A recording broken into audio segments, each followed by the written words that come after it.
Welcome back, my friends, to the Predictive Playbook. I'm your host, John Ryan, and my co-host is with me, Rob Veno.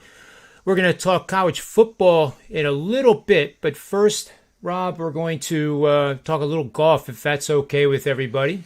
How's your week going so far? You know, last night was good, John.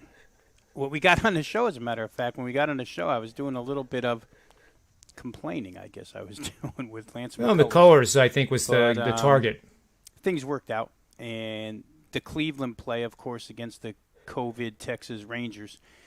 I had both ends of that first five and full game. So it did work out last night. I had 3 in one day, and we'll take that any day. So it's good. It's good. Baseball continues to be good, and now we hit the football.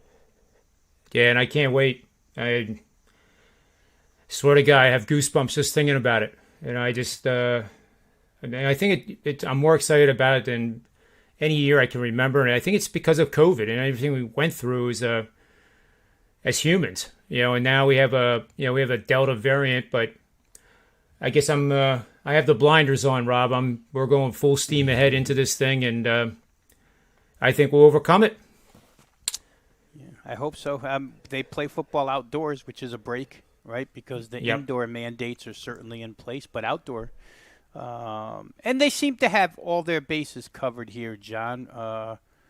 And these teams continue to get vaccinated more and more, so it's I think it'll fly. But I'm with you. I mean, we're always excited for football, and it's on us. It comes up on us really, really quick, and we're probably what is it now? It's probably less than 72 hours away because we have a bright and early game on Saturday that we'll talk about. But go ahead, hit us with some golf. Yeah, they're surprisingly, they are tearing this course up. It's 75, almost 7,600 yards in Owens Mills, and it's between Aberdeen and Baltimore, basically. And as much rain as we have had, of course, in our area, we've got more rain than Maryland did in that particular area, but they got rain nonetheless, and the course is very lush. But they are absolutely tearing it up. Sam Burns came out of nowhere and shot 8 under. He's in the house at 64, tied with John Rahm. I mean, who else would you expect? He shoots 64. Abraham Answer, -6. Howard Varner III, -5. Webb Simpson, -5. All finished. Dustin Johnson, who I said to avoid, -5. I gave it the kiss of death there, so I hope he appreciates that. Long way to go, though. Xander Schauffele's -5. Tony Finn. Tony Finau is -5. And we talked about him yesterday. I talked about him with Nick Borman. David Behrman of ESPN is on vacation this week, so we didn't have a chance to sit down with him. But that will resume next week in earnest. I can tell you he very much wanted to try to do a show from the vacation, but that's usually not it just never works out. It's good to turn it off once in a while and get recharged. So Cam Smith was the guy who lost to Tony Finau in that playoff last week. He's -4 and in the house. Emiliano Grillo, a name that has been, he surfaces, here and there. He pops in, and then a month goes by, but he's still a tremendous golfer. He shot 5 under. He's on 14. So he could, conceivably he could tie Rahm here.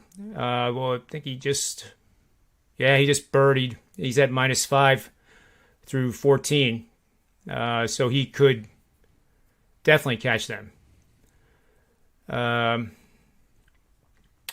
this is not a chip and putt course. And they, as a group, these are the 70 best golfers in the world by the World Golf Rankings, and they're making it look pretty easy. Jordan Spieth, however, is making it look a little tough. He's 1 over through 10. He still has the back 9 to go. And I learned today, Rob, that they switched the 9s around. So when the members play, or you would play there, they turned the 9s around. So number 10 is now number 1, and number 1 is number 10. And it's getting favorable reviews. And I've played a lot of courses in my life, too, where you play it a couple of times and you think, this would be fantastic finishing holes, 7, 8, and 9. And a lot of times it doesn't get enough momentum behind it to actually make the change, because most of the courses are public or municipal, and that would be somewhat difficult to do. I mean, you have to redo the scorecards, and the printing costs money, et cetera, et cetera. But other than that, Tringali is on 17. He's +2. And I wanted to bring up our list from yesterday. This was what the model had for yesterday, and see how we're doing so far. And since before we started doing these on the show, Rob, I would rarely even look at my DraftKings lineup on Friday until Friday late, because then I would share with Mr. Finn what I thought the cut line was going to be, so he could pass it along. I really don't have a clue where. Well, there is no cut for this line anyway. Everybody makes it. So who do we have? Abraham Answer. He did well today, and he was obviously number one on the list. He's tied. He's third alone, -6, and he's in the house. Jordan Spieth, we mentioned, is struggling a little bit, but it's only one round. Let's see where Billy Horschel is. Billy Horschel. Not good when you have to scroll down, Where the heck is he? This is where we need the Jeopardy music in the background. -1, he's on 8. So he has a long way to go, and he's through the tougher holes on that stretch, and that's not bad being at -1 through 8 on that track. So Matt Jones. I can just do the search here quick. I'm not going to go through all of them because not necessary.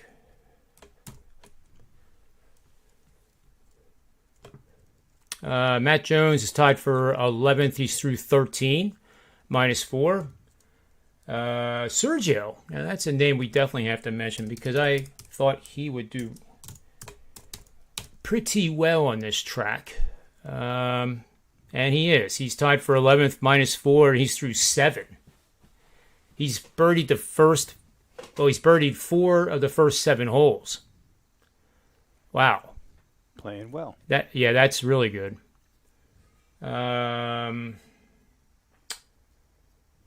Looking down the list here. Oh, Phil Nicholson was playing pretty well today too. Didn't see if it continued, but he was rolling the ball pretty damn good. Tied for 22nd, -3. He's through 15. So he was the 70th guy in, so he's going to have to probably make a top 10 to actually advance to Atlanta, but that would be pretty sweet. So these are the 70 best golfers in the world, so you shouldn't be shocked, I guess, that they're shooting 64s on a course that is 75, almost 7,600 yards. I mean, and Owens Mills is not at altitude, folks. It's a very hilly course. It almost looks sometimes like it's in one of the parts of Colorado. Maybe not as big of the mountains as those, but it really rolls. It has a lot of fairway undulations, and I would love to play that course just by the way it looks. It's really appealing to the eye. So far, just pull up my lineups here just to see what's going on with them, Rob, and then we'll move on. So it looks like there's one they have these ones that are single entry, and I like those because what you see in these real big ones is I would call them syndicates. Guys who get a lot of their buddies together and get $50,000 to $100,000 together into an account, and it's all dedicated towards going after that million or the 500,000 or whatever. So in terms of this, we got I'm in the single entry. I'm in 38th, which is a good start. There's 780 entries in this. So that is a good start. I have Answer, Patrick Cantlay, Tony Finau, Paul Casey, Harold Varner III, which we mentioned, and Andrew Weiss. So they're all doing pretty good. So that's a good start, but we got a long way to go. And then in the other contests, this one is a bigger one. It's $5 entry or $15 entry. I did 3 of them. The best one, 5,000, goes to first place. And I don't know offhand how many entries there are, but I will look it up here. 1,176 entries. And this particular lineup is in 143rd. That is off to a good start. Cam Smith, Answer, Webb Simpson, Joaquin Niemann, Tringali, who's the only one that is not doing well, and that old-timer Stuart Sink playing with the youngsters. Good to see that. So anyway, that's the update for the FedEx Cup first round action, and we'll do some more tomorrow. So in baseball, let's do a quick little stroll down the baseball here. I'll get rid of this chart. And we see that Baltimore is finally winning. Yeah. Grand Slam today I saw. 13-1 final over the Angels. Wow. So, needless to say, the Angels are cooked in terms of the playoffs for sure. It wasn't this game. I think they were out of it a couple weeks ago. I saw Zach Wheeler, even though they lost last night, 200th K for the season. That's pretty cool. But, in comparison, as we know, when Clemens and those other studs like Randy Johnson, 300 was expected. So, a little different. Yeah. The whole landscape is different. But we have seen some monster home runs. Miguel Sano's 490-foot bomb, 116.7 mile per hour exit velocity. That he plays for the Twins. So there's no foreign substance on any ball after it's hit that hard. No way. Don't stand in front of it. No, you definitely don't want to do that. So, in terms of the shows you did today, were there any baseball games on the card for today that you would like to highlight? Everything I did today was football related, so we have a shorter card, right? Because it's sort of a getaway day here for a couple of teams. You mentioned the Oriole game, and that grand slam by Pedro Severino, for those who played first 5 over that grand slam with 2 outs in the bottom of the 5th, got you over the total. Carlos Rodon made his way back off of IL today. They seem to be handling Toronto fairly easily, 7-1. I actually have that on a monitor up here. Top of 5, Rodon pitching pretty well, and Sonny Gray and the Reds, who I guess, let another opportunity slip by to gain some ground on the Padres because they lost last night. But they're winning today, 5-1 over Milwaukee, and Milwaukee has struggled offensively the last 2 days. Again, we didn't make enough of it yesterday when I think in some capacity we had this on the best bet list. I can't remember now, but yesterday they put Eduardo Escobar on the 10-day IL, Willie Adames, who's been everything for them, on the 10-day IL. And without those 2 guys last night, they didn't hit the ball very well, even though they won 4-1 for Brandon Woodruff. He pitched really, really well. But today, 1 run into the bottom of the 7th, and they just got that run. They had been shut out for the first 6. So just something to consider with Milwaukee here. That's a couple of key sticks. Escobar was a deadline acquisition who has really helped. And, of course, as I mentioned, Willie Adames, everybody knows. You probably had never seen him on ESPN highlights until this season, where you see him almost on a nightly basis doing something good for the Brewers. 2 sticks, not there. And Brewers going a little bit backwards offensively the last 2 days. Yeah, they have a a rather comfortable lead there in the Central, but I wouldn't want the Reds.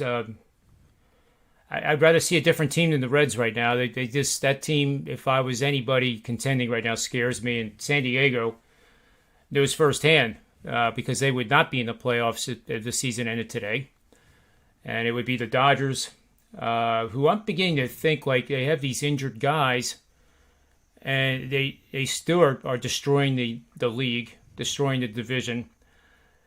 When are they going to start resting? Or when these guys come back, are they going to let them just like get back into the lineup and then take the current starters out so that they all get a little bit of playing time before the playoffs? It just seems to be a problem that every manager in the world would love to have.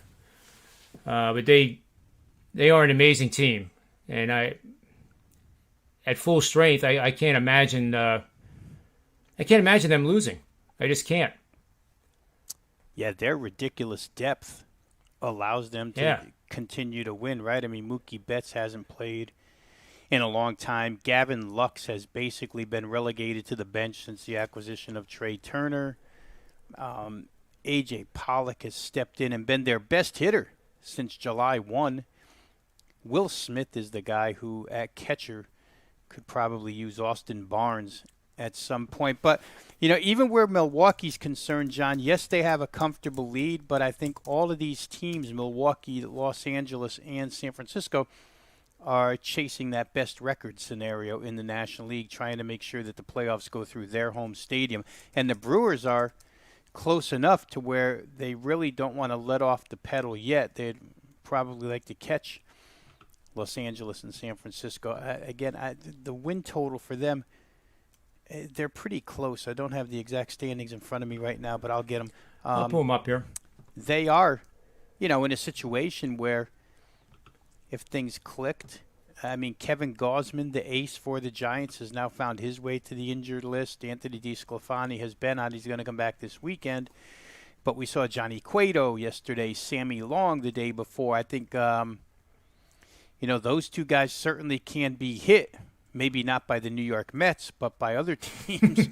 Potentially they could be hit. So San Francisco's got a little bit ahead of them. For the Dodgers, it'll be interesting just to see the lineup tonight after the 16-inning game. I woke up Eastern time about, it was like 3:35 this morning, and, and my television was still running with a game on. And I looked up and I thought, they're rerunning the Dodgers-Padres game, the replay. Let me see who won that game. And then I looked real close, and it was the bottom of the 15th.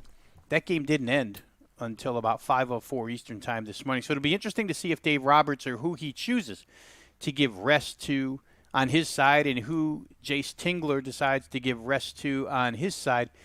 There were a lot of ugly-looking numbers in the offensive section of the box score last night, not in the pitching section because the pitchers dominated. I think I heard when I watched the end of that game last night that the Padres went real time 4 hours without a base hit. 4 hours without getting a hit. The Dodgers bullpen had thrown 10 consecutive innings of no-hit baseball.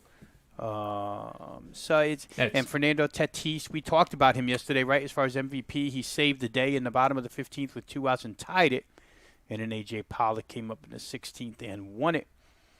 But, yeah, you're right. The Dodgers' depth, it's crazy. I think I saw Clayton Kershaw actually threw a 20-pitch bullpen session yesterday. With the Dodgers, John, they've been accused of it in the past, maybe like the last 4 or 5 years on an annual basis, accused of basically stashing guys on the injured list to keep them ready for September. And Kershaw went on the IL with, it didn't appear to be anything serious. And then all of a sudden it was real serious. Then it wasn't serious. Then it was real serious. Then it wasn't. Then it was real serious. And then next thing you know, he's throwing a bullpen session yesterday, and they say he looks tremendous. Now, it comes out of left field all of a sudden if you're believing that Clayton Kershaw might make it back to till the middle of September like they were saying. Now it looks like maybe all along they might have been giving Clayton Kershaw an extended rest just to make sure that when the stretch run comes, they have him available. And when you're the Dodgers And you have so many players and so much depth. You can do that. Like I say, they've been accused of it under this regime. Certainly the last 3-4 years for sure, possibly back to 5 years. It kind of reminded me this morning. There's a kind of a similarity between Clayton Kershaw being so injured and throwing a really good 20-pitch bullpen session to Dak Prescott, who, if we've listened, couldn't throw a football for 2 months. And yesterday he goes out to practice, and Ezekiel Elliott says he was throwing the ball, zipping it all over the field. So it's hard to believe a lot of this stuff. You know, these teams are cautious with their superstars.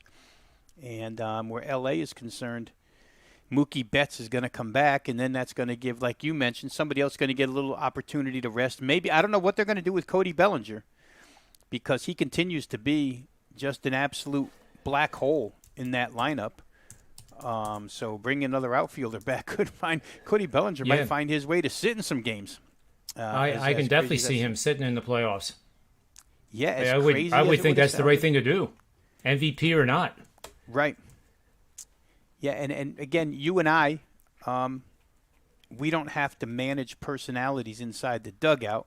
Right. So we can certainly sit here with clearer heads and say it's the right thing to do, and it honestly, it is. I mean, you would much rather have an outfield consisting of A.J. Pollock, Chris Taylor, and Mookie Betts than you would having Cody Bellinger out there. I mean, Cody Bellinger is a Gold Glove fielder, don't get me wrong, but his plate approach continues to be miserable, and he's not helping that team whatsoever in any capacity offensively. So we'll see what Dave Roberts chooses to do, or what the organization up above tells him to do down the stretch here as they try and chase down the Giants. Phenomenal team, the San Francisco Giants, John. I just don't know how they continue to be so good. I mean, it's not like they've been very, very good. You have to give credit where credit's due. On paper, they are what they are, and they don't look like they're an 81-win ball club at this point. But you watch them play. They do everything right. They do every single thing right. Fundamentally sound. Between they and Tampa Bay, who we brought up here on the show earlier this week, talking about how they get by with that ragtag pitching staff that has nobody. McClanahan and Rasmussen leading the way, and Michael Wacha, their five-man rotation. You wouldn't draft any of them in your fantasy league. No. So, but they continue to win because they've been so good offensively, and they do everything right. So we're going to see. September is going to be a real key month here, and where the Dodgers, at least where tonight is concerned, Max Scherzer against Yu Darvish, another guy coming off the IL, right? Yu Darvish is going to make a start after being hurt, and we'll see if the Dodgers can sweep San Diego. They were so emotional last night, John, in going back and watching the highlights. When they were getting out of innings, pitchers pumping their fists and players jumping up and down, and then to lose, not great. And if they get swept here, boy, I don't know. This is as disappointing as it gets if you're San Diego, because what seemed so comfortable and what seemed like it was headed for this great Dodger-Padre rivalry is, becoming not even a story anymore. The Reds are, if they can gain another game tonight, the Reds will have a little bigger lead here. That's exactly right. I can't remember a season, I'll have to look it up in the database for tomorrow, where a wild card team had an 11.5 game lead over the second place wild card team, that being the Dodgers over the Reds. Dodgers have 80 wins, and obviously they're in. It's a 100% probability that they are in, or maybe 99.99. Technically, but they're in. San Francisco's definitely in. Milwaukee's in. Atlanta's more than likely in. And the current playoff system, John, really doesn't do Major League Baseball justice, because under this system, some people would argue they're the best team, but let's just go by record. Your second best team, Los Angeles, is forced to be in a one-game do-or-die situation at the end of the year if they come in second. So you could have them eliminated from playoff contention right away, not even. And the league would take a big sigh of relief. And then if they win, they would play the Giants. So you have the two best teams in an early round playing each other. So at some point you wonder if they should reseed this thing and have maybe Atlanta, if they win the East, play the wild card team, and that's where you can split the Dodgers and Giants up with opponents next round and hopefully funnel them into a championship series, which is, where your ratings are and where you'd like to be. But I tell you what, if it ended today, it's just not a great setup for Major League Baseball. There's a lot of risk at ending up with a championship series that, people might not be all that thrilled with. Yeah, I agree 100%. There's no real way to expand it either, to bring in more teams.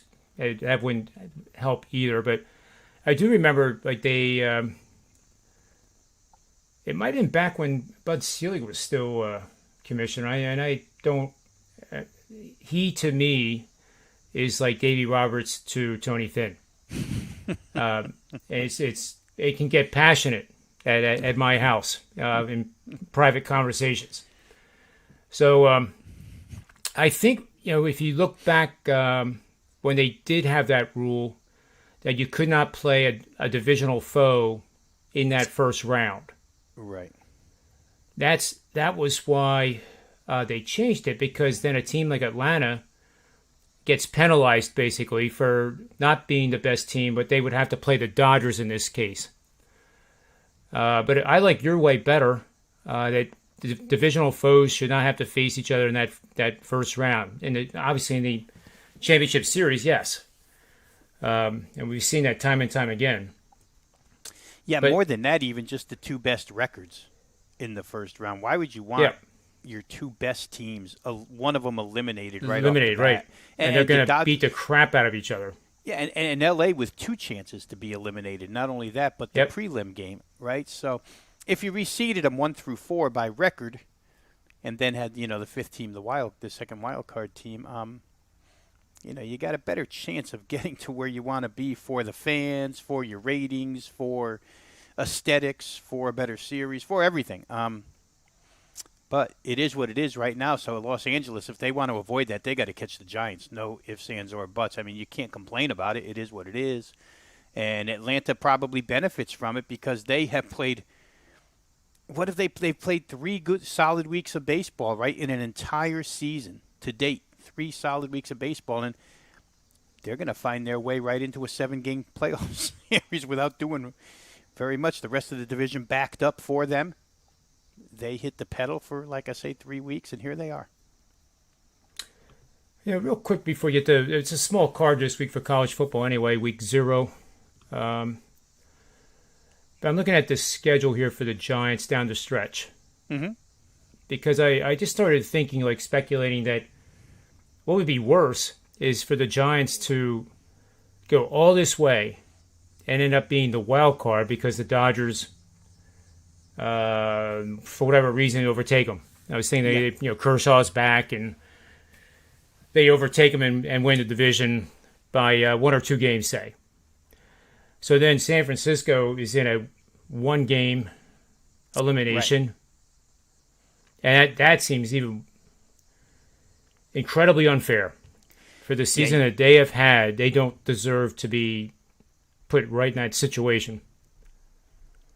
Yeah, I mean, baseball, you wouldn't want either one. You've got an 81 and an 80-win team or an 82 and an 80-win team, and one of those, whichever it may be, is going to draw the short end of the stick.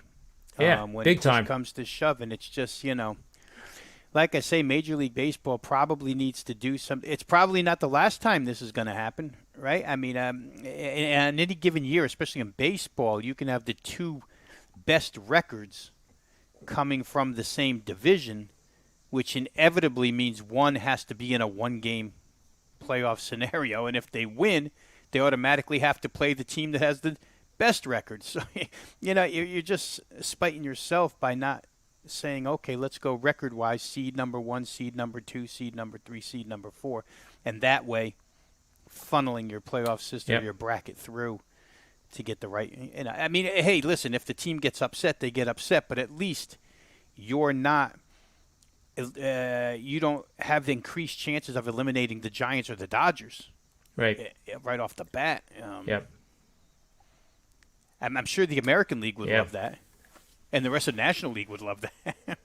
And more times than not, your ace is going to go in that game, that elimination game, because they can set it up that way, give an extra day or two rest coming down that last 10 days, knowing that you're not going to win the division, but you're in. You definitely see the Dodgers do that. There's no question. It's just, it would be Bueller for sure, I think. What makes it difficult, John, is if the Dodgers and Giants are separated by a game the final weekend of the year, you can't really hold a guy back. You've got to throw him then, and you're just stuck with whatever you're stuck with on play-in game day.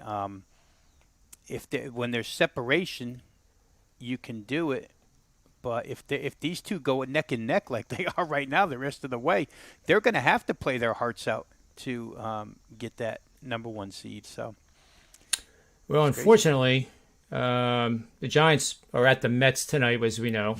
That game's starting now. They kind of need to win that one, looking at the schedule, Rob, because they have the Braves then on the road. They leave New York, go south to Atlanta for 3 games, then they go home with no rest for Monday and Tuesday against the Brewers. And that's going into September now. They play the Brewers for 4. Oh, wow. This is ugly. They play the Brewers for 4, then the Dodgers for 3. I mean, this next week is going to determine it. After that, they go on the road to Coors Field, then they go day off, then at the Cubs for 3. Home for 4 against the Padres, who might be cooked by then if they're not already. Then they have to host the Braves again. Then 3 more with the Padres, and then the Rockies, and they finish up with 3 games against the Diamondbacks. To me, that looks pretty difficult. And I think the other side of that, the Dodgers have 6 with the Padres, 3 with the Giants, of course. Those 3 are going to be big between those two. They also have games with the Reds, who are in contention. Yep. They have games with the Cardinals, who aren't really in contention. And beyond that, I'm forgetting what else they have. But it's not easy for either of those two teams, to tell you the truth. Coming down the stretch here, they both get a dose of Arizona, Colorado, which they'll thankfully take, I think. But the surrounding, the Dodgers, I don't even know if they finish up inside the NL West. They might finish those last 3 games with somebody somewhere else. I have it here. They have the Padres tonight, obviously, and then 3 at home with the Rockies. 2 more at home, but I think that's going to be more than 2. It's just that concludes August. It's 3 against the Braves at home. Then they have the 3-game set against the Giants. 4-game set on the road at St. Louis. And it's at the Giants, by the way, those 3. Then they're home again to Padres for 3, and then Diamondbacks for 3. So they'll have 1 day off for the next 7, 10, 14, 17, 20 games. 20 games, they'll get 1 day. That's not gonna be tough. That's not gonna be easy either. No, and that's, for them, that's where their depth comes in, because when you have such a deep bench, you can kind of survive that a little better than other teams can. For the immediate future, where San Francisco is concerned, when you just start that Atlanta series tomorrow, they immediately start with who knows who, because Kevin Gausman was scheduled to make that start, and he's on the injured list. So I think if I heard you right, after Atlanta, they play L.A. for 3 games right after that, I think is what you said. And Kevin Gausman is liable to miss a start in that series as well on this 10-day deal. Sunday, the Giants are undecided. I think they're going to, from what I read this morning, they're going to pitch Anthony DeSclafani fresh off the IL. But they have starting pitching problems at a bad time of season. They've gotten away with it. We just documented. They won with Sammy Long and Johnny Cueto the last 2 days against the Mets. They've gotten away with it. But as the competition gets stiffer, the next 7 games, Atlanta and LA, it's it's not a great time to not have your ace. It's not a great time to be bringing your number 2 off the IL because we don't know what he has. Alex Wood is the 3. He goes tonight. And then, like I say, 4-5 is Cueto. And Cueto's a veteran. I mean, he can give you a good start or a good 5 innings, no doubt. Sammy Long, I don't know, John. We can make of that what we will. 5 1/3 shutout innings against the Mets. Do we believe in it, or do we give more credit to the Mets just not hitting the baseball all season long? Need another game to decide. Right. Need another. I mean, it's a great point. We've got it's that time of year where they're meaningful, and who can overcome their injury situation. It's funny because we always hear at the beginning of the season there's 2 different styles of teams that are built for the 162-game regular season, and then teams that are built for the 7-game postseason series, right? I remember back to when Washington was 19-31 and wound up winning the World Series. It wasn't necessarily a team that was overly deep and wasn't really built for a regular season. They somehow got there. But then when you get them in a short series with Scherzer and Strasburg, it was pretty much lights out. They found their way to a World Series. So the Dodgers, I think, are built for both. The Giants and the Tampa Bay Rays, are the Rays built with that pitching staff for a 7-game series? We're going to find out. It's going to be fun. And then there's the Yankees. And then there's the Yankees, who are the number 1 wild card team. The season ended today. They play Boston in the play-in game. How good would that be?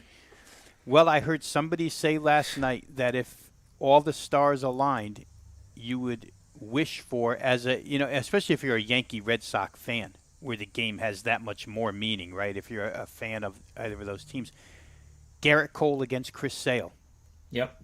Be pretty good. Chris Sale has looked, and he's going to throw tonight, but he's looked really, really good so far. I don't want to jinx him because I'd love to see Chris Sale be Chris Sale down the stretch, just as a fan for the Red Sox. But, oh boy, it remind us of Bucky Dent back in 1970. Yeah. Yeah, he ruined that one. He ruined that one, is right. But, as you and I try to tell this guy, Tony Finn, Tony, I didn't know you were backstage, so I hope you weren't back there long. As we've tried to tell F and Tony here, Rob Veno and John Ryan are not homers in Philadelphia. We were just talking about a dream game, Red Sox Yankees in the play-in game for the playoffs, and I definitely am a Boston guy. Oh, you are? Yeah, to come clean on this. Yeah. They have a better record than Philly now, so you've become a Boston guy. They always did. They always had a better record the whole time. Oh, that's true. You know what I'm going to do, Rob? I'm going to start cheering for the Dodgers. The hell with it. On this show, I'm going to be a Dodger homer. Yep. Davey Roberts is the greatest locker room manager in the history of the game. Listen. He might be good at that. Just so you know, I had a 5%er on the Dodgers last night. Oh, man. Whew. And here's the deal. The game was mismanaged by both dugouts horribly. And it's not based. And last night, if there ever was that 15-minute moment where I realized that they don't play baseball like I know I was taught to play baseball. It's not here anymore. It is that situational baseball is out the window. They just don't play it that way. Even when San Diego attempted to bunt the guy from second base, he popped it up. How does that happen? I'll tell you how it happens. Tinkler, Dave Roberts, suck.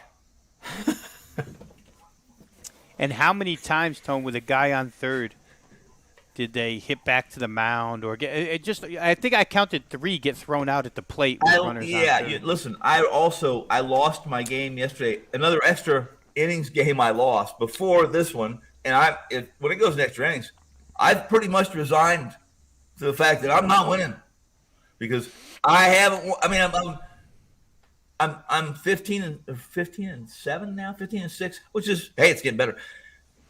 But but when you roll into big one last night. when you roll into 4 double plays, situational, that they just these guys even Washington yesterday 4 double plays gave me no chance to win that game, none. Both pitchers pitched pretty well. I told you I liked the under save.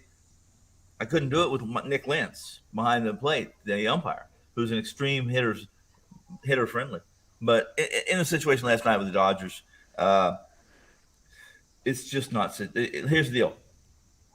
What I said about the Dodgers, I remember I was pretty high on them, despite Dave Roberts, because of their talent, because of everything that has everything that has developed and created who the Dodgers are as a team, talent-wise, crazy, stupid, good. However, sometimes you can't overcome your, the old adage, right? You're only as strong as your weakest link. Well, I'm not convinced. I was looking at futures this morning, guys, for World Series. Okay, Dodgers, they're still, and it's not because of. We all know it's not because the bookmakers believe the Dodgers are locked to win the World Series. It's because that price sits there because there's still a million people that don't really know who the Dodgers are, and they are susceptible to being. Jansen's numbers are so smoke and mirrors. This guy doesn't have any movement on his 95-mile-an-hour fastball. None. Now, if he's commanding it, then he's going to get some soft contact. He's got no movement. That ball is 95 miles an hour to today's professional hitter is batting practice if it's not got any movement. And yet they identify it as a cutter, Tone, with no cut. Yes. I mean, the 94-mile-an-hour cutter. I'm like, where did that thing cut? It went right down the middle. That's correct. And listen, until Dave Roberts, officially separates or, gets an attorney and announces a divorce, they are susceptible to being not just upset, but here's the deal with the Dodgers. At that price, you see, at this rate, they are going to be in a 1-game playoff. It's crazy. We were just talking about it. One-game playoff. Yeah. And if you think I'm laying 8-5 on this team, not only do they have to win a 1-game playoff, one game, or they're out, then they got 2 more series to go through. Line up that 1-game playoff if it comes against the Cincinnati Reds. Who do the Reds? I mean, and the Reds might not be able to line up their rotation. They might not. I mean, they might have to pitch Castillo on the weekend just to get there. Maybe, but I wouldn't. You see, maybe you do it because that's what you're supposed to. You've been directed. That's a directive.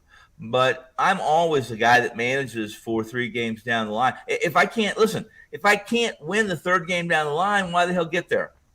So I'm gonna make. If I get to that 3rd game, man, I'm gonna have my best. And I as long as I have 2 pieces to that puzzle that I believe are capable. And in this situation, if the Reds are that team, then I guess Sonny Gray, Castillo. Any faith in Malley? Listen. I guess it's all about matchups. But and in a 1 game, you're absolutely right because it's all hands on deck in that 1 game. So you may run 6 guys out there, 3 of them. And it may be a situation where, listen, that can be your side session for Castillo.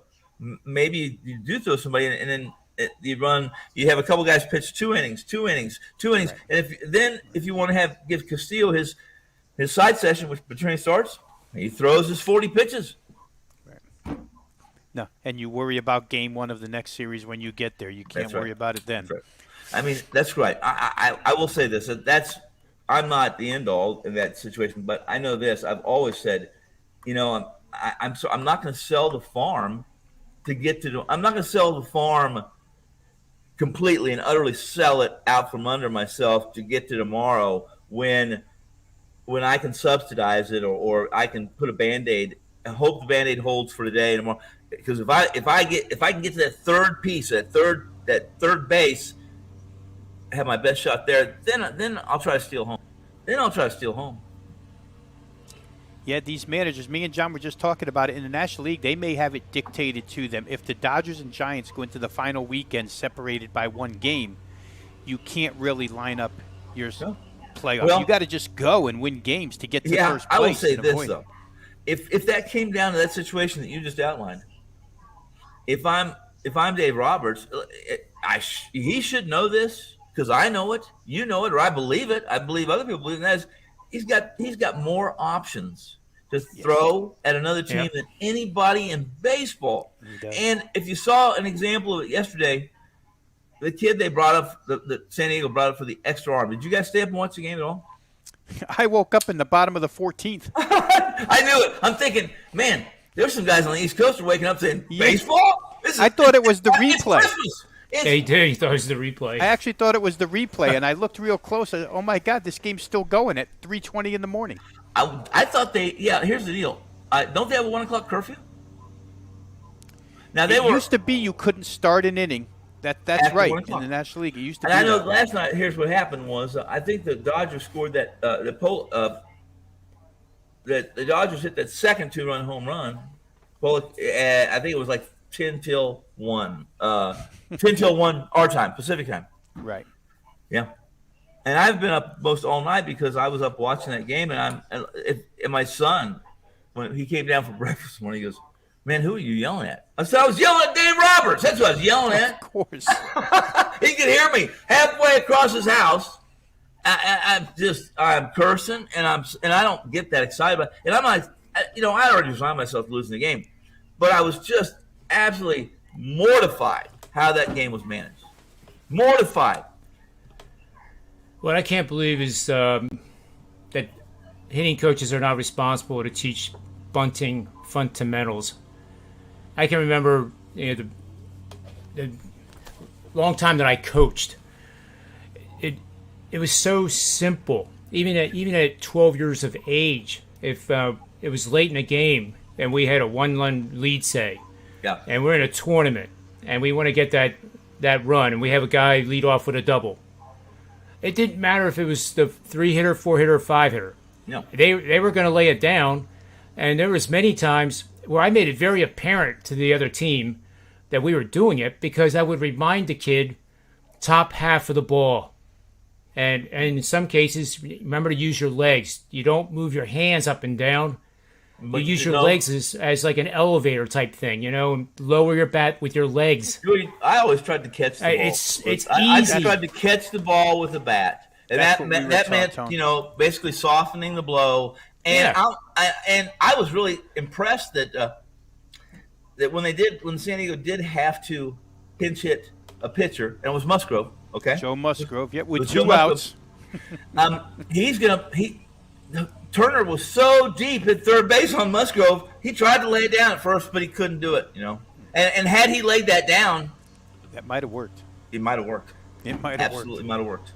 And it was really their only chance, right? Because Tingler gets caught there. He's got guys on and 2 outs, and now Musgrove has to come up because he got nobody else. That was the one move. That's the one move I said, who? I looked right at Dave Roberts, and I said, who are you, and what the hell did you do with Dave Roberts? Because it was a great move to intentionally walk him where they had no choice. Right. Yeah. Genius. And so I said, that's not Dave Roberts. No, who is that guy? It's Earl Weaver. Man. And Bunning, we guys, John, as you just said, when I was a kid, you didn't get to swing the bat. You didn't get to take batting practice until you had bunting practice. Yeah, exactly. Yeah, you had to be able to do everything back in our day. You had to be able to. I mean, from a low level up. Nobody out. Tie game in Major League Baseball. And the managers' egos are so big they can't not the ego, it's that the relationship between the players making $50 million a year and the manager making $6 million a year. He can't tell the player to lay down a bunt. I can't. Because RBIs are what they get paid for. You will be. Here's the deal. You're going to make your money no matter what I do. No matter what you do, you're going to make your money this contract.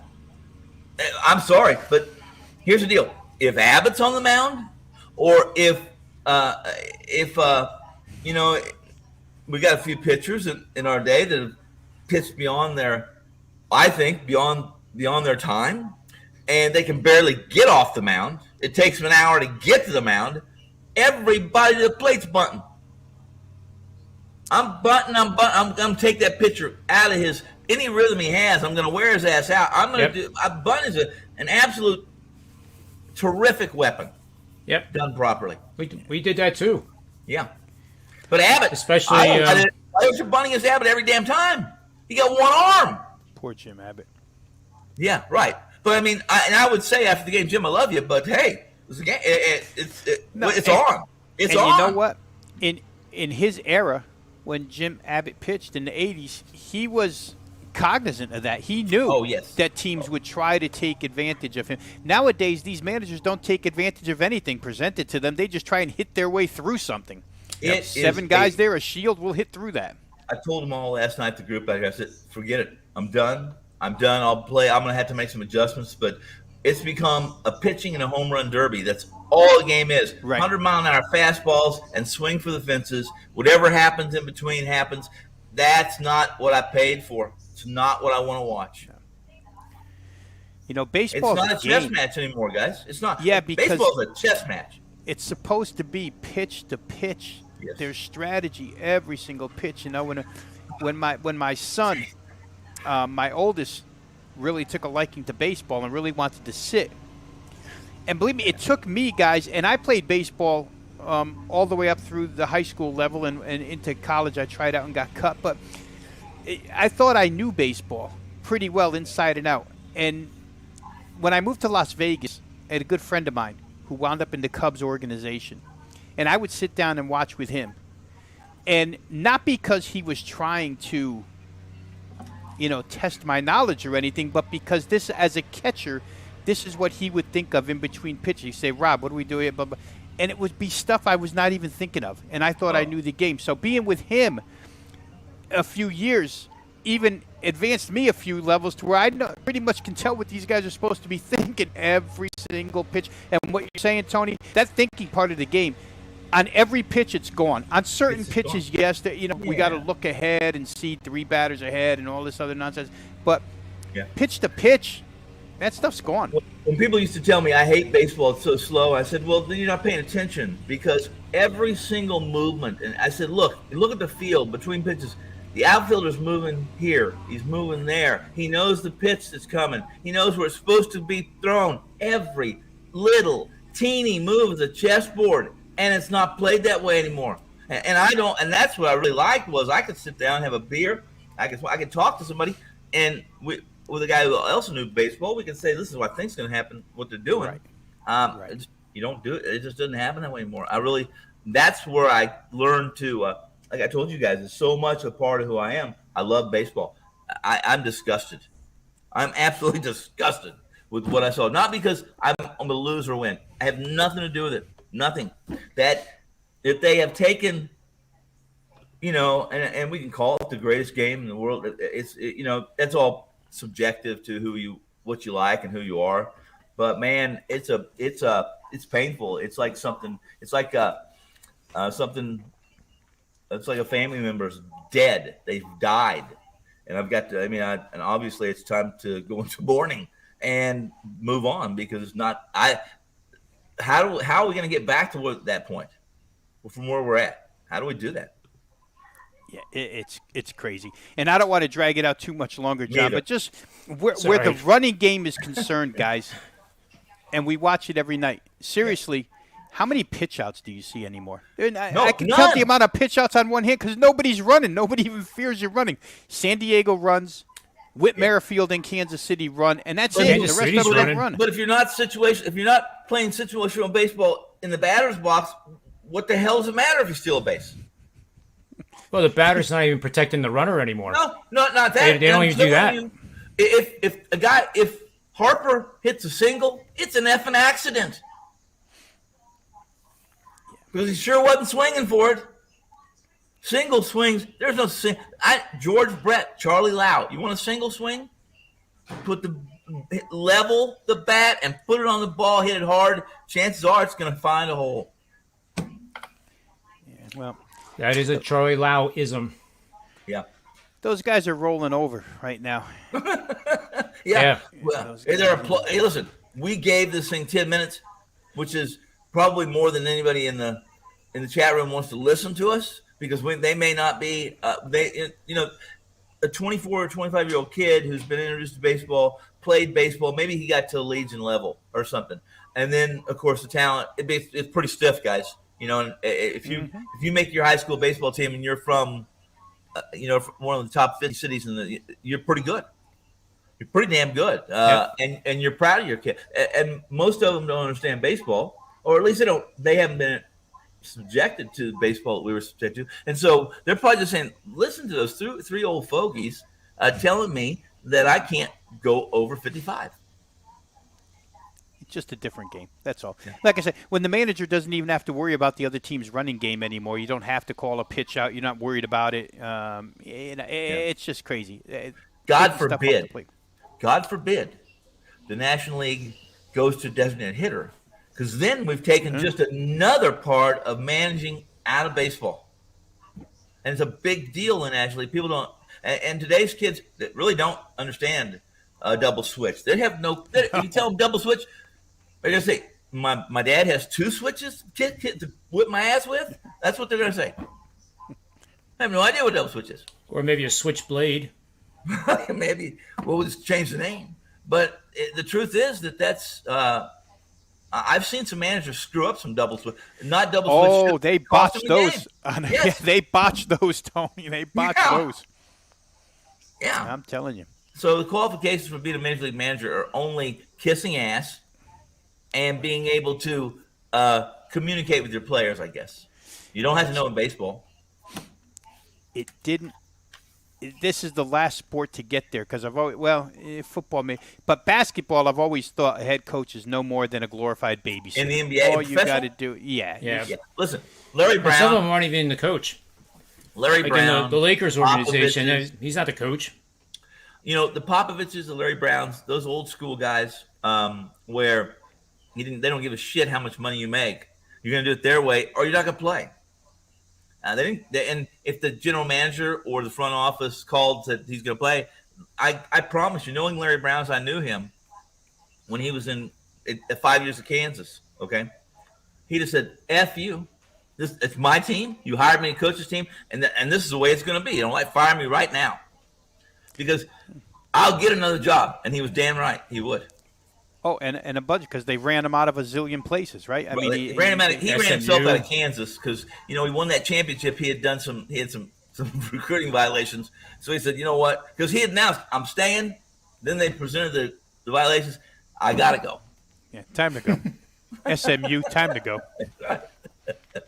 Yeah. It was an honest mistake though that he made. I mean, it just happened to be a violation. Yeah, well, yeah, that's what I tell the judge too. Every time if I have to Quaaludes. Blame it on the Quaaludes.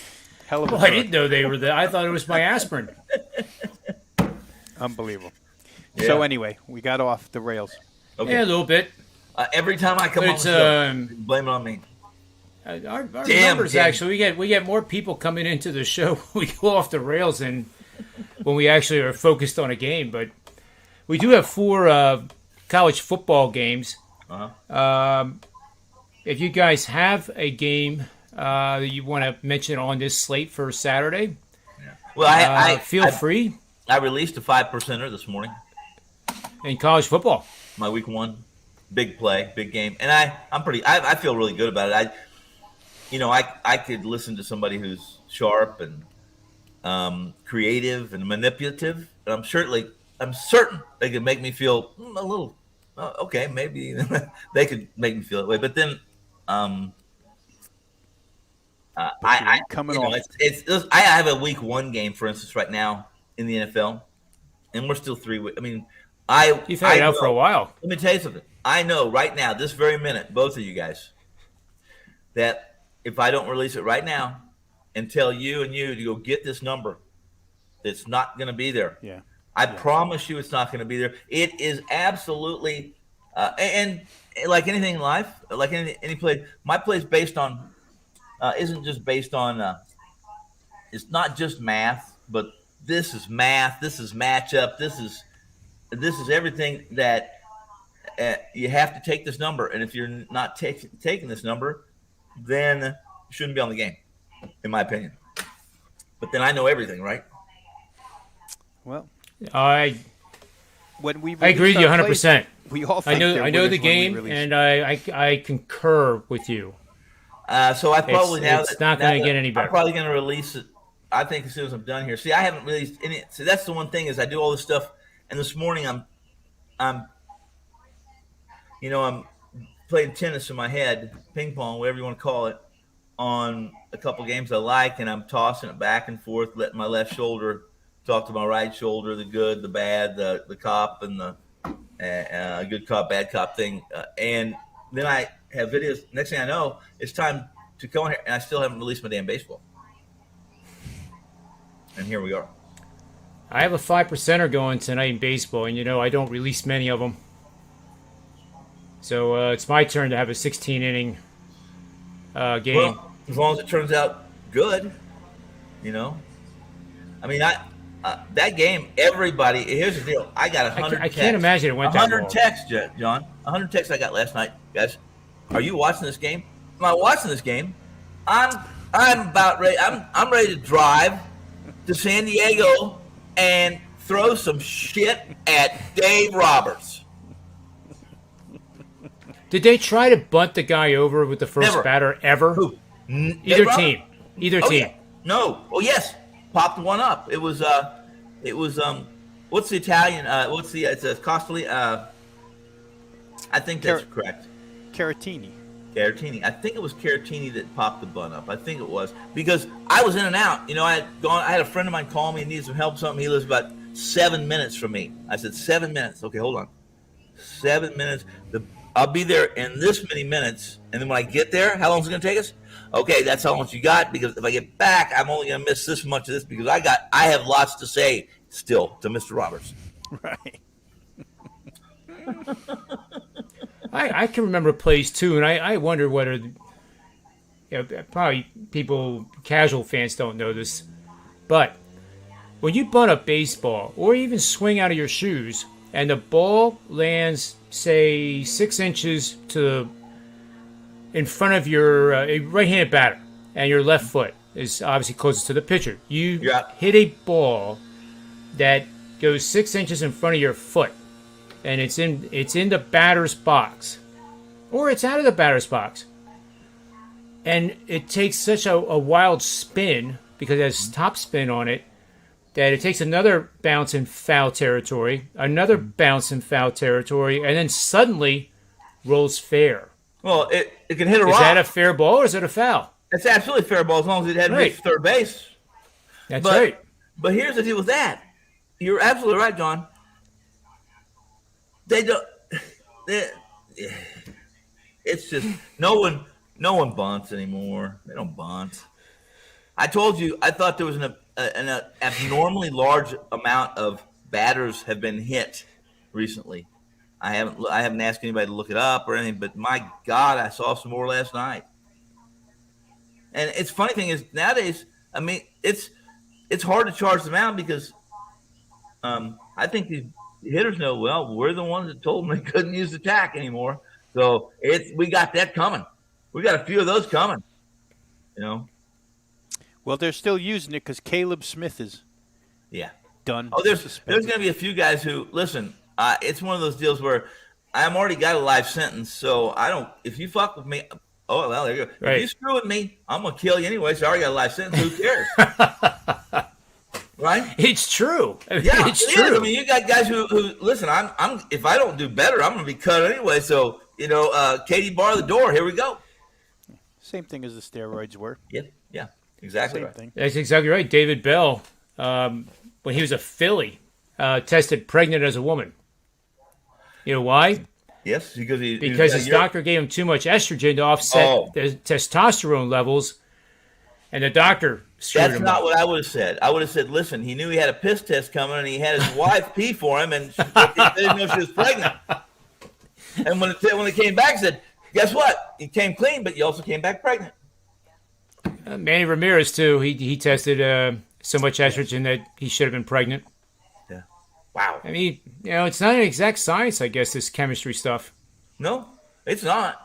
I know that a few people are dead because they said, hey, look what I made. I don't think you made that. Well, let's take a. Let's do it. I know we wanted to spend a little bit more time on college football, but it's 5 games. But with all due respect to the programs, the only game that really interests me is Illinois, Nebraska. And I know that you tell me that you gave out a free play already on that, didn't you, John? I did. Yeah, and everybody I've talked to, everybody's a bit of an embellishment. Maybe I'm stretching that, but everybody I know tells me this. Tony, when you assess that game, he said they told me throw any if you think there's any drama with Nebraska and the head coach, throw it out. It is not even a variable in this game. A lot of people I hear them on the radio talking about this and they say when you hear that beat writer spin or that shock talk sports radio, throw it away. It doesn't matter. They like Nebraska, and not only like Nebraska. Some of these guys who are not really trend guys or metrics guys, they're pure. This is why I like them. This tackle against this rush end is whether they win or lose the game. They'll base the game all on that one little matchup, and they say favorites in the Big Ten in opening week of more than such and such points. I wasn't listening. I wish I would have been now because we could have shared it with the chat room. The numbers are over the top, stupid, ridiculous when you're a 7-point favorite. Now they're not a 7-point favorite. Well, they are. I think it was a 7 points or more. The numbers were pretty ridiculous. Road or away. I mean, road or home didn't matter. Which surprises me in the Big Ten. It surprises me. I definitely. It's probably always Ohio State and Michigan. And I think it's a direct opposite with dogs, because the road team. It was very rare, actually, the last couple of years, if you think about it, that a road team that would be favored in the Big Ten. Yeah, John, I'm glad you brought that up. I want you guys. I saw something, and I don't know the numbers, but last year I was doing some work on Iowa. Yep. When Iowa's a road favorite in the Big Ten, and you're not betting on them, you've been a loser a hell of a lot more than you've been a winner. And the numbers were stupid. How good when I thought about it for a minute, and I went and looked, and I even researched the games. And here's the deal. You just mentioned it. Big Ten teams, no matter who they are, unless you're Michigan or Michigan State, you're not a favorite on the road. Rare to be a favorite on the road in the Big Ten. I don't know who said it. Rob, you said it? Somebody said that. Yeah, I mean, 7-point road favorite in the Big Ten. I mean, maybe those numbers are stupid good for the favorite, but without seeing the games in front of me, I would have to believe a bunch of them are Ohio State, a bunch of them are Michigan, a bunch of them are Penn State, or Michigan State when they were good, Iowa. Well, we're going to find out. They're not Nebraska. Not Nebraska with the Big Ten. I would say Nebraska with the Big 12, Big 8. Tom Osborne, right. Right. And Barry Switzer. And I am hip. The best player ever to play the game of football at the college level. Who was that? Plays for Nebraska. Johnny Rodgers. Johnny Rodgers. Could play any position. You didn't think I knew that, did you? I knew you would. Nose tackle, Johnny Rodgers could play. They had a great nose tackle. Rich Glover. Yeah, but here's the deal. And Johnny Rodgers went to the Canadian Football League. That's kind of a shame. Because he was such a great athlete, but every position you put Johnny Rodgers in, other than maybe a skilled position on offense and then backfield, he wasn't the right size or something was. Johnny was one of those. He's a Jim Thorpe, great, just over the top athlete. Give him a racket, give him a ball, give him a stick. He just could play. you know. Yeah. And Jim Thorpe did most of his work in my hometown. Haskell University, Lawrence, Kansas. I found some good stuff, Indian Tony. College, huh? Yeah. Week 1, Big Ten, double-digit road favorites. This is 7-2. That's 70. That's a big number. Double 78%. Yeah, That's all Ohio State. probably. Ohio State is Michigan. Ohio State is 2-0. Minnesota is 2-0. Wisconsin is 2-0. Wisconsin, I forgot about. Michigan State 0-1. And granted, this is a small sample size. It's specifically week 1. Oh, it's just week 1. Yeah. Well, that's significant too, guys. I thought that's what Come you on. had said. No, I'm saying it's not just week 1. I'm talking about Iowa. If you look up Iowa's as a road favorite in the Big Ten in conference play over the last 2 decades, it's stupid how good they are. Okay, so I made it the first 4 weeks of the season. Yeah. Double-digit road favorites, Big Ten. Overall, 40 and 26 for 62%. That's pretty just damn on good. that in the That's Big pretty Ten. good because most people in our business say you're laying double digits on the road in the Big Ten In the first 4 weeks. What are you drinking? And you're what are right. you smoking? The Ohio State 8-0 in in the first 4 weeks is a double digit. 8-0. 8-0. And guess what? Are they home week 1 against Minnesota? I think they are. They're road, 13.5 road. 9-0. Yeah. yeah, Minnesota that's the surprisingly point. 6-1. Indiana 4-2. Hey, what that speaks to is this: when the odds makers know the Big Ten. Come on, when you're a double-digit favorite on the road early in the season, then guess what? You're just that much more talented and better coached. And not that I'm saying, you're just that much more talented. Yep. There's I'm doing the last guys, 5 years every I think game. it's fair to mention this too. I'll bring this up and then I'll let you guys go where you want. I really need to get to my baseball, but I will say this. Jacksonville was 1-15 last year. 1-15, right? They won opening week. Upset I don't know who they upset last year. Indianapolis, I think. Right. Indianapolis and Phillip Rivers. Then they lost the next 15 games. Now they've lost the first 2 preseason games. They've lost their last 17 games. Exhibition or real. And Rob's watching the game, something. He's looking up. He's watching a game. On Well, the TV White screen. Sox had a 9-1 lead, and now it's 9-7. And you got the White Sox? Yeah. That figures. It only happens when we got somebody. But my point with Jacksonville is this. Now Jacksonville, new coach. Now, I will say this. They did – he kept the 5 of the guys from the Jacksonville prior coach staff. And he did that for several reasons, and I think he's smart to do it. The offensive line coach, he was capable, et cetera, et cetera. But lost 17 straight games. The last time that they were a road favorite, 2019, and they were a 4-point favorite over Cincinnati. Okay. And they won 27-17 in 2019. 3-point favorites, week 1 in Houston. 7, and it's a chance that they're going there having lost 18 straight games, and they're going to be a road favorite in week 1 in the NFL.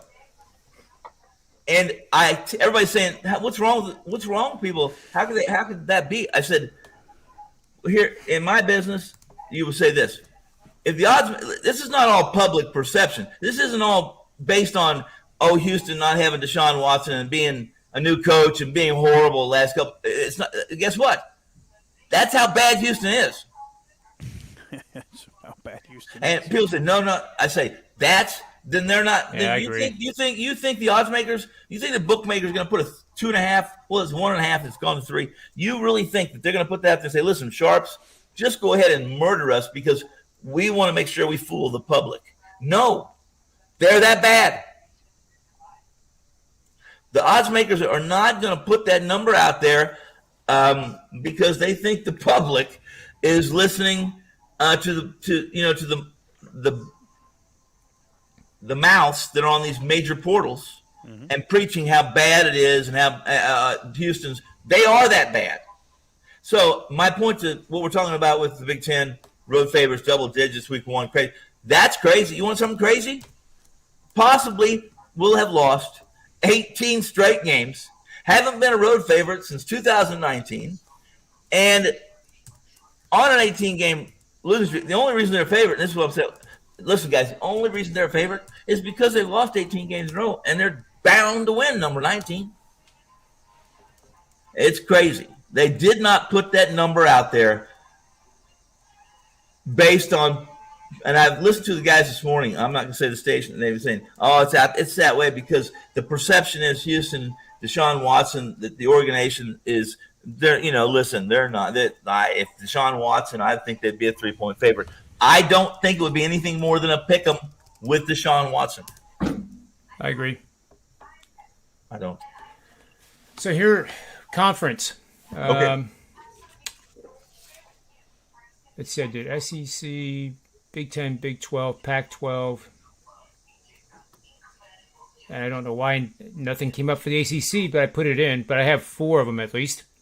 SEC conference, road favorites of 6.5 or more points over the last 5 seasons, 60.2% on 95 games. Conference Pac-12. 33-30 with 1 push, 52.4%. Big 12, 30-28-6, 52%. Wash. Big 10, 65-39, 63%. Explain it. Because what you just read off, you had at least the Pac-12 and the Big 12 were washes. I think it's parity. Maybe Pac-12 and the Big 12 are those teams are closer together as a unit, whereas the Big 10 has Ohio State, for example, and Penn State, basically. I'll say it but again. They also have Purdue, and they also have Michigan State, which is regressing, and they have they have teams that aren't so good. Yeah, there's always that the Big Ten's always I'll say it again. I say it on every show I go on too, because I really have been hard on the Pac-12 for a half a decade. I mean, I have beat them up verbally on shows, and I have been beat up on Twitter because of the things I said about Oregon, the things I said about UCLA's head coach, and that he was, I think that's justified. A guy that found a horseshoe. A guy that found a horseshoe with a spread offense on a team that was equipped to play it in Oregon. Everything fit perfectly for him, and he became this offensive genius. And I think we found out since then that, listen, he's not. And in fact, he refuses to let go of a system that no longer It's flawed. works. Completely flawed. And it doesn't work. It surely didn't work in the NFL. Nope. That was some crazy shit. That's like running the run and shoot in the NFL. I would choose a different 4-letter word than shoot. I mean, Shoot. Well, that's a 5-letter word. Run and shit? Run, okay. Yeah. But my because they would run and score, and then the defense would say that, and the defense would end up on the field too long, and then they'd give up 50 points in the fourth quarter. That still applies. You're right. But my point is that if you don't have a Pete Carroll, if you don't have a Nick Saban, if you don't have an Alabama, if you don't have a USC, if you don't have that one team that is the target that has the bullseye on their back, a team like that, Alabama, since Nick Saban, not that the SEC is a bad conference, but since Nick Saban arrived at Alabama, oh yeah, no question, that conference has just strived. The other coaches, they made good hires. They stole people from Saban, and that kind of a team, that kind of a coach, that kind of a culture makes the whole conference better. And the Pac-12 has, since Pete Carroll's left, they got nothing. Yep. Pete Carroll cheated like no one else ever cheated. We know that. You could then, but he won. No matter what he did, he won. And that's what makes a conference good. Somebody's got to be there to set the standard. And guys, the Pac-12 don't have it. And guess what? The Big 12, they lost the two teams that for the last 30 years have set the standard. Yep. Let's go to our final round of best bets. We are 64% over the last 21 shows, guys. That's pretty damn good. What did I have? I failed yesterday with Washington. Robbie? You and I believe, were the losers. The losers. Oh, no, I did golf, so that's pending. Oh, yeah. We had a loser on the Nationals, a loser on the over and a half, 7.5 in the Brewers game. Won the soccer, won the Rays, money line easily. Won the Indians with first 5 from Rob Veno. Yes. Yes, sir. And, something? I was going to give us another win because of the story about Brian Leonard's car. But I didn't think that was actually fair. But he's going to love that I tell that story. I loved it too. My pal. I can't wait till I get back out there. Well, guess what? I told you, Brian moved. He's a neighbor of mine now. Yeah, he moved That's together. Pretty cool. Yeah, he can play paintball with you. Well, I picked him up. We went down to when Kelly had her little party she threw down there, and there's another one this Friday because Anthony is coming to town. Mr. Mejia. Yeah. And I told him, I said, okay, I'll show up I'd love to have a drink or 5 with you guys. But then Johnny commented and said something like, well, shit, tell me when Tony starts the speech for Tony, I'll grab a plane. I'll be there before the speech is over. And so I said, F you, all of you. Wait till I get to Detroit to go see Johnny Detroit in December. Oh, really? What are you going to do? Got a wedding up there. Wear your long coat, sunglasses, and have a barrel sticking out of the one end of your coat when you arrive at his house. Yeah. Where is it? I'm here looking for Maybe I'll meet you there, Rob. I'm not going to crash the wedding, but I can meet you Why after not? the wedding. Well, I'm not like that. What do you mean you're not like that? You don't like to be? You wouldn't be a wedding crasher? I like weddings. You know what I like about weddings? What do you like, buddy? Open bar. And if they don't have an open bar, I'm not going. Yeah, well, Open bar? I got a drink named after me at this wedding. Wow. Well, then Rob you gotta Roy? go. Rob Roy. Oh, man. Yeah. All right, so I'll go first here. Go first. I am playing over in the Fresno State game.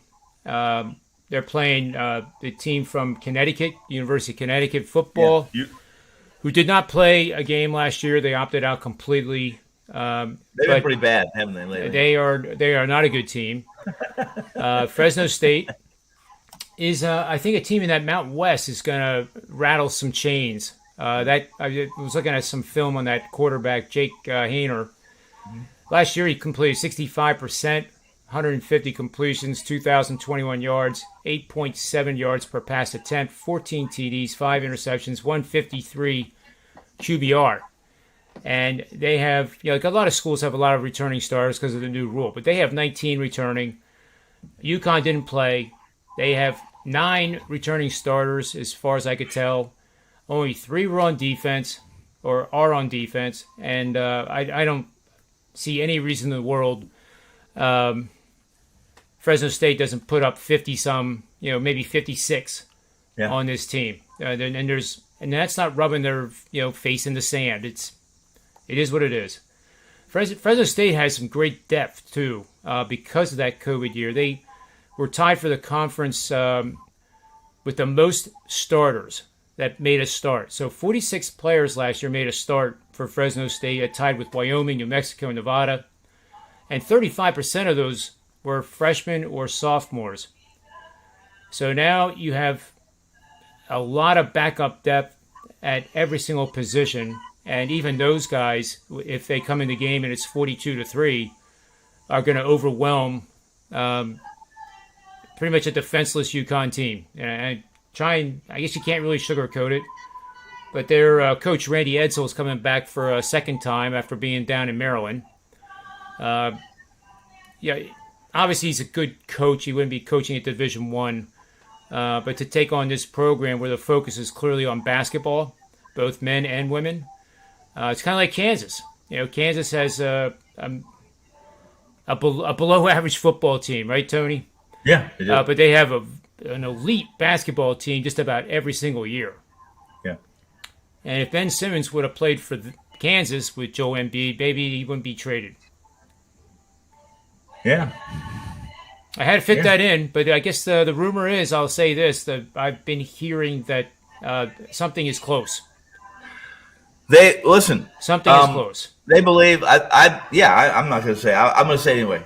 There's a belief in the Philadelphia front office that Joel Embiid can never be who he needs to, or they believe he can be with Ben Simmons. That's what they believe. Maybe the front office should have done a little bit more research on the style of players that these guys were before they effing drafted them. I'm just saying that's what I hear. I mean, that's just lame. Well, here's in my opinion, Rob said it. You even said it during this whole year. You said, "Listen, it's 4-on-5. Well, they don't have to guard. They don't have to guard. They just double Joel. Why can they double Joel? Because there's no threat at the point." So anyway, my free pick is the over in the Fresno State Connecticut game. With throw in a little 2 or 3 free throws from that could be what it takes to get it over. That's exactly right. Yes. So that is I'm going to write that one down. And Tony Finn, you're next up. By the way, we were 3-2 yesterday on the show as I was going down that list. Well, I'm going to do this. I'm going to ask you this question. Does anybody know what UTEP is in conference play over the last 4 years, 5 years? 0-52. 1-27, I think. Okay. Close enough, right? Yeah. 1-27, and they haven't been very good. They're 10-point favorites, guys, at New Mexico State. How bad is New Mexico State? Wow. Well, they've always been pretty poor. Well, yeah, and they don't have a good basketball team. They only played 2 games, I think, last year because they were here in Vegas because New Mexico would not allow any. They would not allow crowds. They wouldn't allow teams to gather and be in a huddle together. So there was no football. My free play today is, I'm just going to do this. Here's what I'm going to do it. I like it. I'm going to play it. I'm playing Seattle. I'm going to lay $160 on Kikuchi for several reasons. Mostly because Brad Keller is Mitch Keller, is Marv Keller, is one of the Keller boys, and, well, they haven't been real successful. I mean, they've been successful. They got to the big leagues. They just it hasn't translated from the backyard to the big boy diamond. Give me Kikuchi, and I lean to the over in this game, and it's gone down.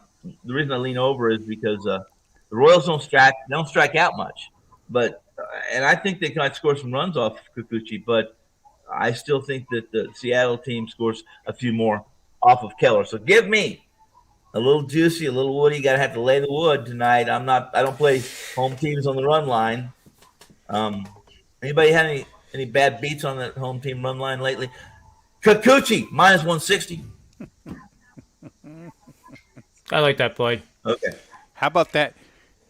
No, actually, I'm wrong. What were you going to say? Come on. I was gonna bring up the Dodgers last night, but they were. I know.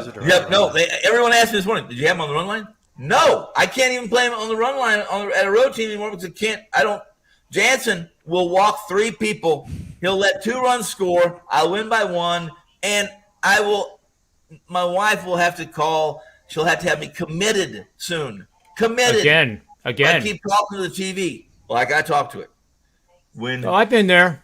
When I'm in the room by myself and I think everybody's upstairs.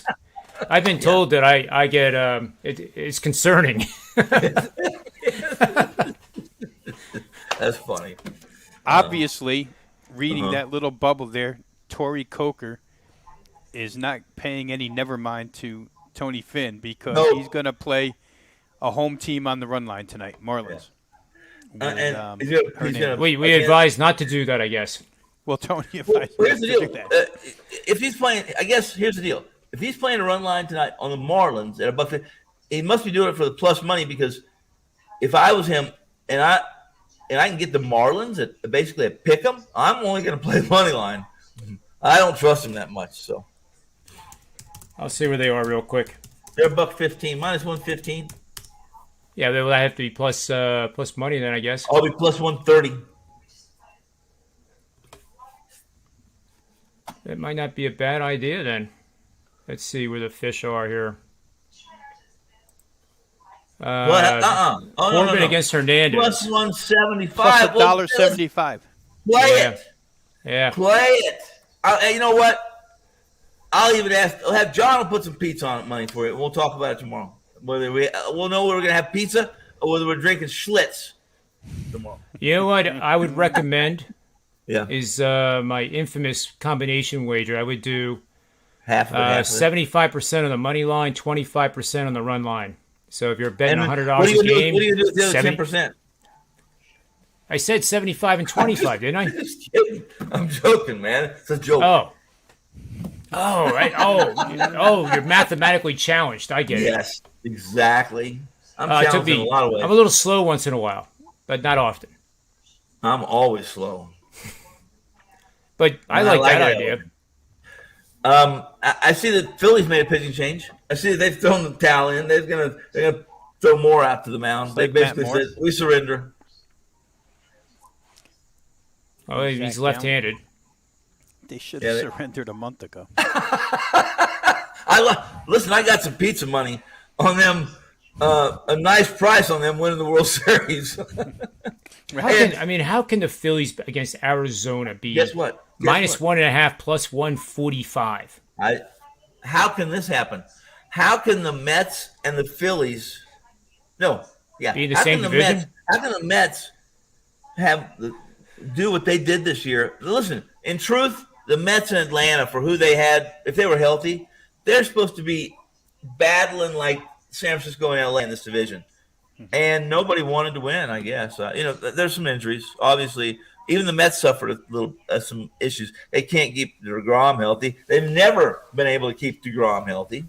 He just threw on flat ground yesterday, and I'll tell you, 110 miles an hour? No, tossing. And they said it was the first time he's thrown since coming off the mound. He's not going to play again. I was going to say my prediction is Syndergaard will pitch before he does. Maybe. And the thing is, will Syndergaard be a Met when he pitches next? Well, he's going to be pitching for Brooklyn tonight. Yeah, or tomorrow night. For the Dodgers? Yeah, I think so. Yeah. Duke Snyder in right. AAA team in Brooklyn. Carl Furillo. Well, yeah.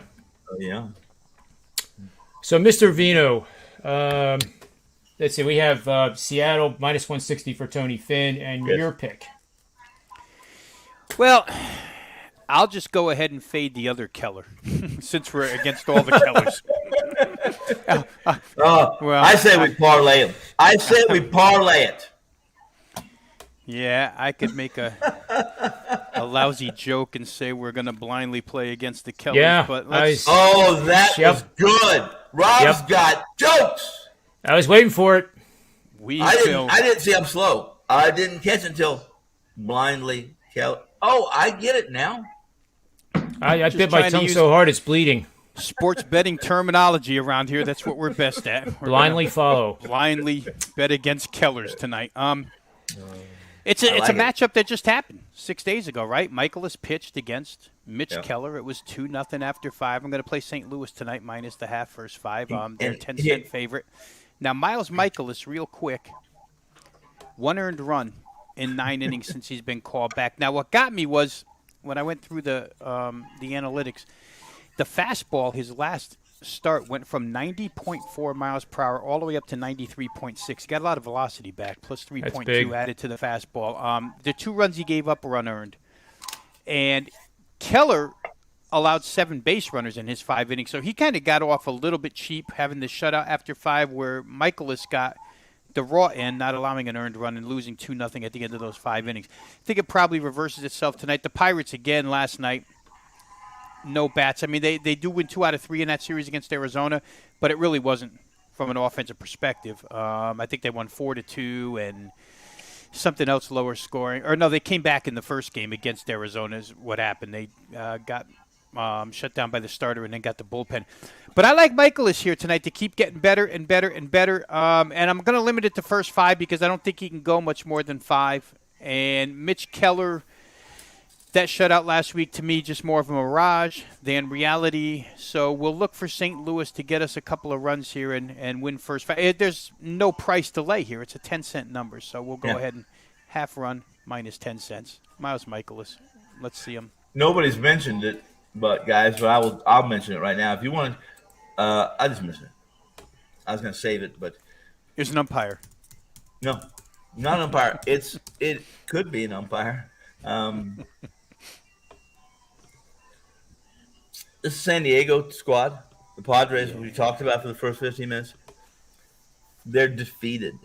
Yeah, they're done. Listen, they put up a pretty good fight last night in the extra innings, but in truth, they had 100 more. They had the Dodgers beaten 10 times. And you know how they got to extra innings? An error on the Dodgers infielder. Trey Turner.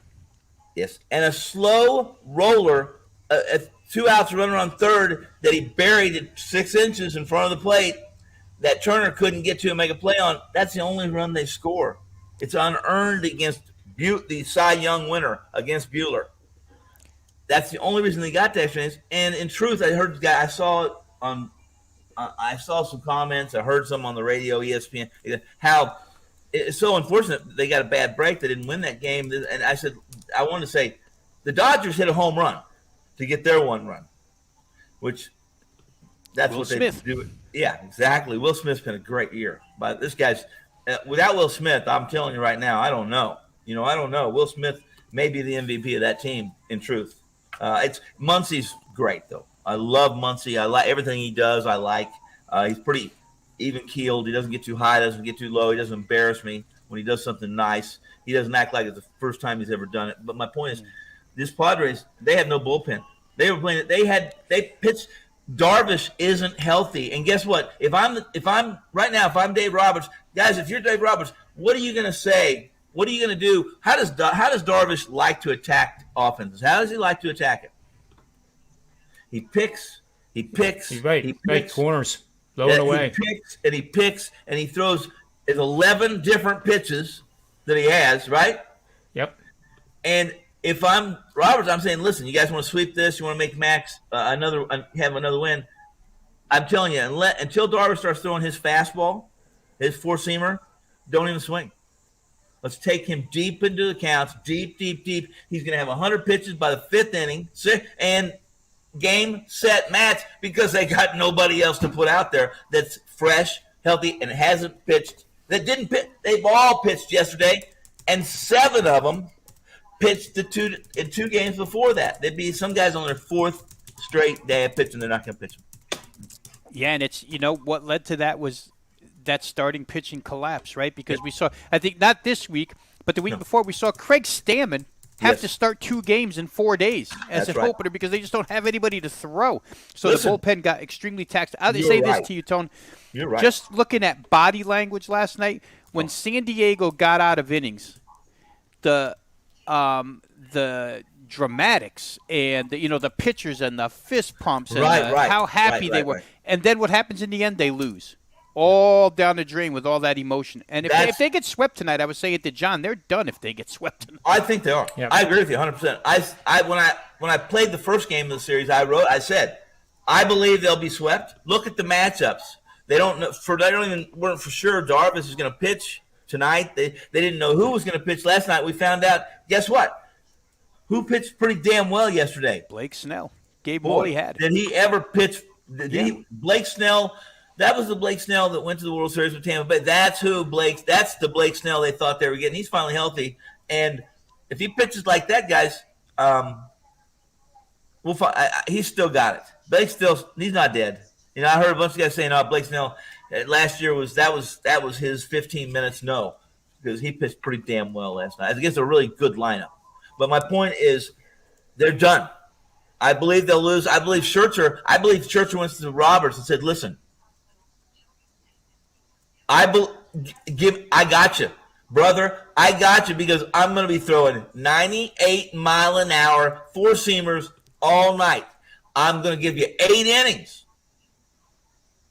Don't worry that we've depleted the bullpen. That's Max. That is Mad Max. He's going to pick the ball up, and he says, I'll throw 150 pitches if you want me to."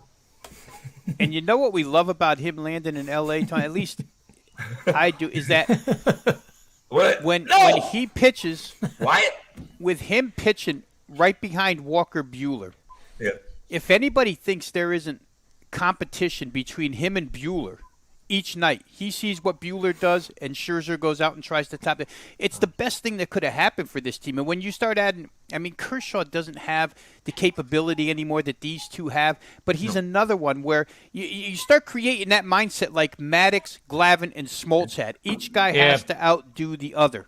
Yep. And Scherzer, to me, tonight, I couldn't believe the money came in on San Diego, to tell you the God's honest truth. Well, I agree. I can't either. But that's an emotional loss of monumental magnitude that even pros have a hard time coming back from. I think Scherzer probably pitches 8 scoreless innings tonight. And then after the game, the San Diego front office already calls and says, "Listen, we know you're a free agent after this year. Can you want to play for us next year? Because that may happen. He might end up in San Diego."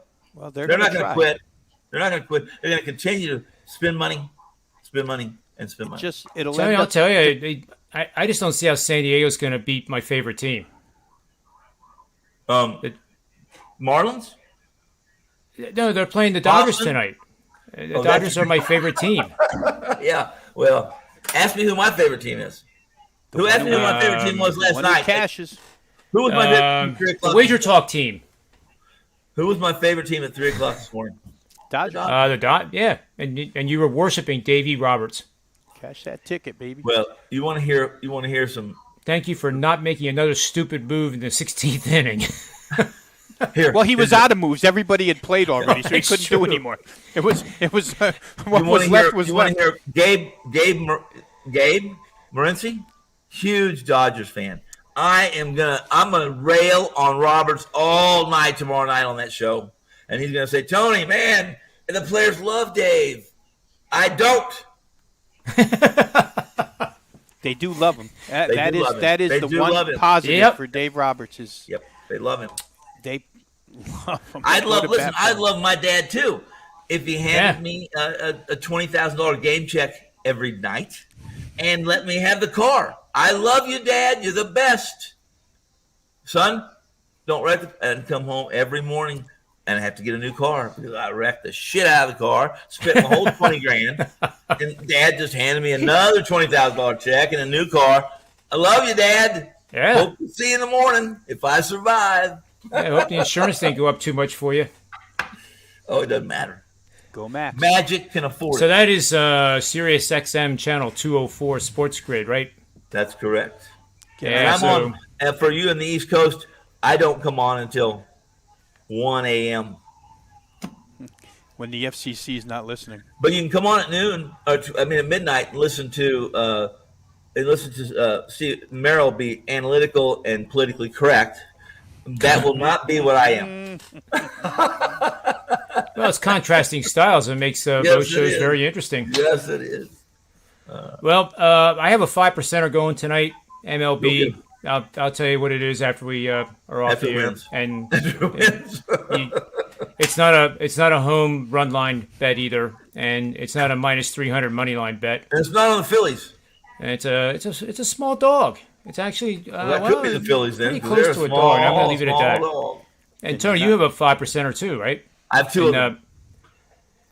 So make sure you guys get over to WagerTalk and buy them. All right, they're like they're cheap. You know what? Here's what I'll do. Cost you like a For beer. This audience only. This is what I'm gonna do. Tomorrow, I'll call the M1 and M2 down at Detroit, down at the Spy at the office where the Ivory Tower lives and that kind of thing. And I'll get a coupon code where you can get my 2 5%ers for $1. Both of them for $1. And that coupon will be good until noon tomorrow, and we'll be on at 1. So, no, I'm kidding you. I'll have a coupon for you. I'll have the coupon code, and we'll give it out. And for $1, and why would I want $1? Because listen, I need the dollar. I got 3 kids in college. One that's getting her doctorate, and that $1 will put me over the top. That's good. I was afraid you were going to use these dollar bills for an establishment of the evening. Struthers on those commercials. Ooh, I didn't think about that. I had to weigh those two. I think you should charge $5 because that's my daughter or cheetahs. Cheetahs. Well, guys. See ya. Let's hope our 5%ers win. And then tomorrow we'll talk NFL exhibition. I already have a video out on the Colts and Detroit, and the starters are not playing. That was announced earlier today. So that was for me, that was kind of an easy game to pick, actually. We'll talk about that tomorrow along with everything else, and then dive into week 1. I guess we could talk about week 1 NFL action. Well, yeah. We can talk about college football. Well, we've got plenty of time to do that, too, so. There's a pretty good. Oh, we can mix it up. We'll do both. How's that? I think there's some really intriguing matchups in NFL Week 1. I mean, some matchups that make the whole season. Is that ridiculous? I think they dictate the whole season.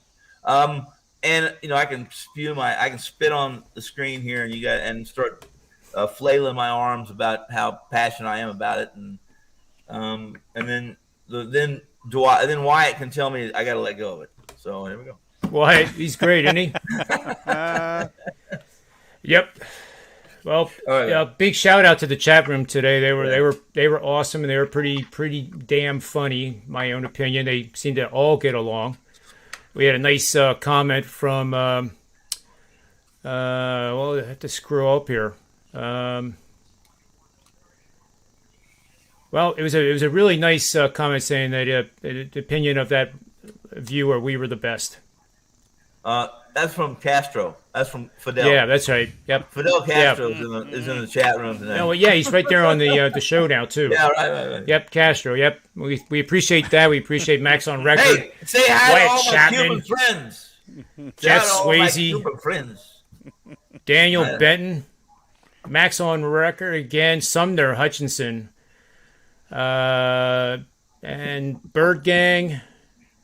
I think I got most of them, but we thank you all for doing this. It's a lot of fun, and I'm going to take us home, guys.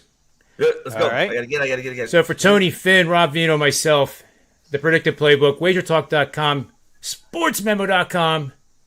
May all the wins be yours. Thank you for listening. May Dave Roberts have an ingrown toenail, so he's not at the game tonight, man.